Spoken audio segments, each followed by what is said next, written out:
अगर इंटरनेट ना होता तो हम इतनी सारी चीज़ों के बारे में नहीं जान पाते। अगर मेरे माता पिता ना होते तो मैं कॉलेज नहीं जा पाता।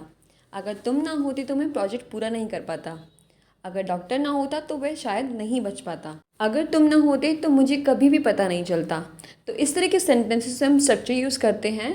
If it wasn't for someone और समथिंग, देन आपका सेंटेंस आएगा वुड हैव बीन के साथ। ओके, इसका जो स्ट्रक्चर है वो ऐसे होगा। If it wasn't for someone और something, subject would have, then verb की third form, then other words.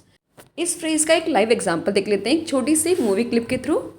I never would have known if it wasn't for you. ये फ्रेज आप सेंटेंस के स्टार्टिंग में भी यूज़ कर सकते हो और एंड में भी। एग्जांपल्स देखते हैं। अगर तुम ना होते तो मुझे कभी भी पता नहीं चलता, जो भी फ्रेज यूज़ हुआ था।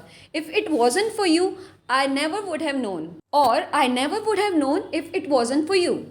अगर रोहन ना होता तो हमें मीटिंग के बारे में पता नहीं चलता। If it wasn't for Rohan we wouldn't have known about the meeting. If it wasn't for Rohan we wouldn't have known about the meeting. अगर मेरे माता पिता ना होते तो मैं कॉलेज नहीं जा पाता। If it wasn't for my parents, I wouldn't have gone to college. If it wasn't for my parents, I wouldn't have gone to college.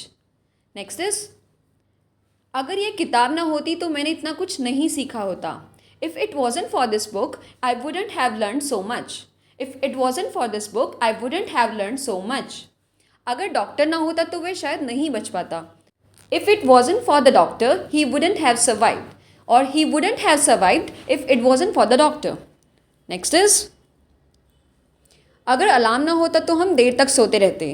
If it wasn't for the alarm we would have overslept. If it wasn't for the alarm we would have over slept.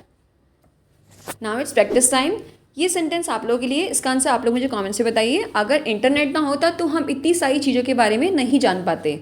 I hope you like the video and do practice as much as you can in your conversation so that you can become fluent, and thanks for watching. Have a good day.